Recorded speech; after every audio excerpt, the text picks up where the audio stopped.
BTR Bodoland CEM cup football যি BTR government Pramod Bodo চৰকাৰৰ নেতৃত্বত প্ৰত্যেক সমষ্টি লেভেল এই খেলখন চলি আছে। সেই অনুপাতে আমি যোৱা 23 তাৰিখে খেলখন উদ্বোধনী কৰিছিলোঁ।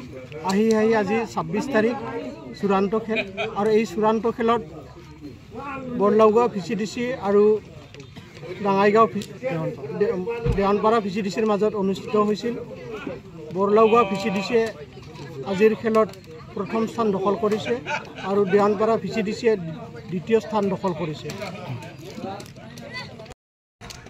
আজি আমাৰ BTRৰ প্ৰধান প্ৰমোদ বড়ো ডাঙৰীয়াৰ নেতৃত্বত যি চৰকাৰ চলি আছে, তেখেতৰ কিছুমান ফ্লেক্সিবল প্ৰগ্ৰাম আমাৰ BTRত বৰ্তমানে চলি আছে। তাৰে অংগ হিচাপে আমি এটা খেল ধৰিব পাৰোঁ, Bodoland CEM cup football tournament.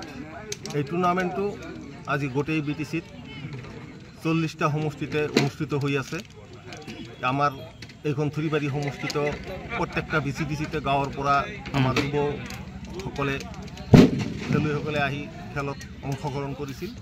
তাৰপিছত সেই প্ৰত্যেকটা VCDCৰ পৰা যি চূড়ান্ত টিম হৈছিল, সেই চূড়ান্ত টিমবিলাকে আহি আমাৰ এই থুৰিবাৰী সমষ্টিত এই উলুবাৰী বা ফুলকুমাৰী খেলপথাৰত আজি খেল অনুষ্ঠিত কৰি চূড়ান্ত খেলখন অনুষ্ঠিত হ'ল। এই চূড়ান্ত খেলখন দেৱানপাৰা আৰু বৰলাওগাঁও VCDCৰ মাজত অনুষ্ঠিত হ'ল, আৰু চূড়ান্তৰূপে বিজয়ী হ'ল বৰলাওগাঁও VCDC অন্তৰ্গত খেলুৱৈসকল।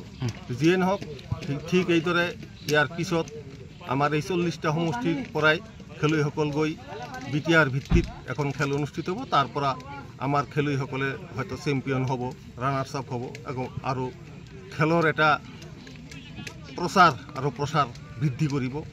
এই খেলৰ প্ৰচাৰ আৰু প্ৰসাৰৰ ক্ষেত্ৰত আমাৰ ৰাইজৰ সহযোগ নিশ্চয় কাম্য, আৰু ৰাইজে সহযোগিতা কৰি আছে।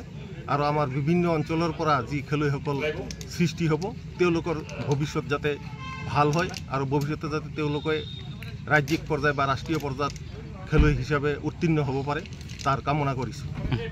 যিকোনো খবৰৰ বাবে যোগাযোগ কৰক 7099017330 লগতে 7099017110 নম্বৰত।